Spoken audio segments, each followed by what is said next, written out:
Hey guys, good morning.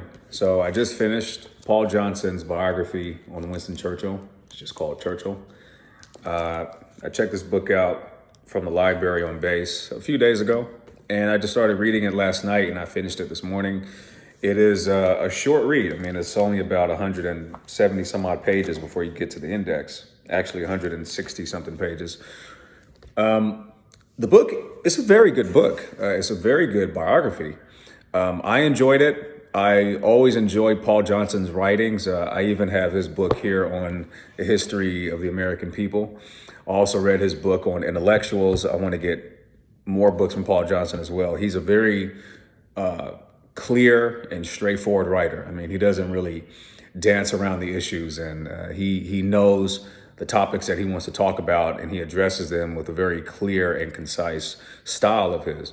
And so this biography, Churchill, I knew much of Churchill's narrative from his childhood and his parliamentary career. I knew much about that beforehand, but Paul Johnson, in his own way, he gives a very great brief sort of overview of Churchill's upbringing and his engagements with Parliament. I'm sorry, and it's a very interesting book to read, and covering the life of Churchill. I mean, it's such a vast and a large life to cover. So I think he does a really good job at distilling the most important aspects of his life into this book. One of the more interesting parts of or episodes of Churchill's life is his engagements with the Middle East, such as Sudan, and his affairs with India back when he was a liberal statesman.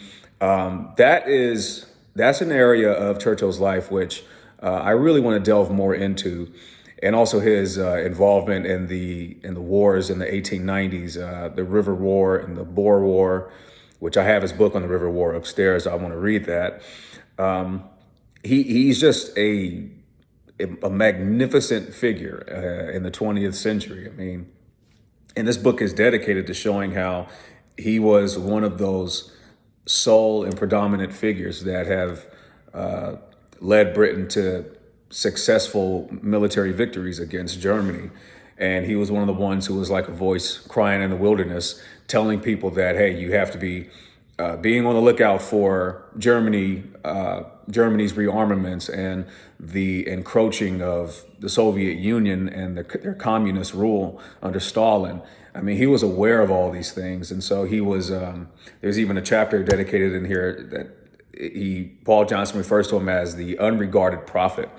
He was one of the only ones that were vocal about these issues, and a lot of people, his words ended up falling on deaf ears. So, but this is a truly great short read biography, Churchill. I would highly recommend anyone to get it if you want to just have, again, a brief overview of his life before delving into more, those larger biographies of Churchill that you're probably aware of, like Martin Gilbert's 8-volume biography, and then there's William Manchester, who I have, once again, his first volume of The Last Lion, which is a tremendous book also.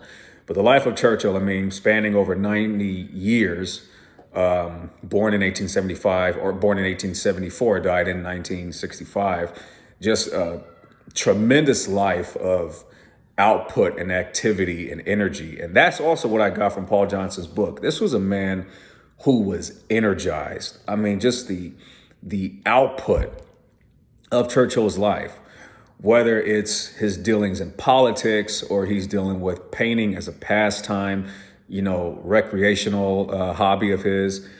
He put out, I think about 500 canvases. I mean, his production of books. I mean, I think he put out something like 10 million words in the span of his whole career. I mean, just a phenomenal and influential character on the scene in the early and in the mid 20th century. So this book highlights many of Churchill's best moments and his worst moments. I mean, that's also another thing about Paul Johnson too. When you get this impression of his in his book, Intellectuals as well, He highlights the geniuses of many people, and then he also does not shy away from showing many of their weaknesses. And Churchill had his vulnerabilities too. He had his miscalculations. He had his, unwise decisions that he made. And the thing about it is that with a large figure like Churchill was, he made large decisions and very impactful decisions. I mean, he's a very astounding figure to study. I mean, so I'm really glad that I read this book. I had a chance to read this book for the past 2 days. Let me know what you think about this book if you had a chance to read it as well. Share a comment down below. And I look forward to making some more reviews. This is my very first time doing this. All right. So again, that's Paul Johnson's Churchill, very top here. Grab it, read it. Hope you enjoyed it. Take care.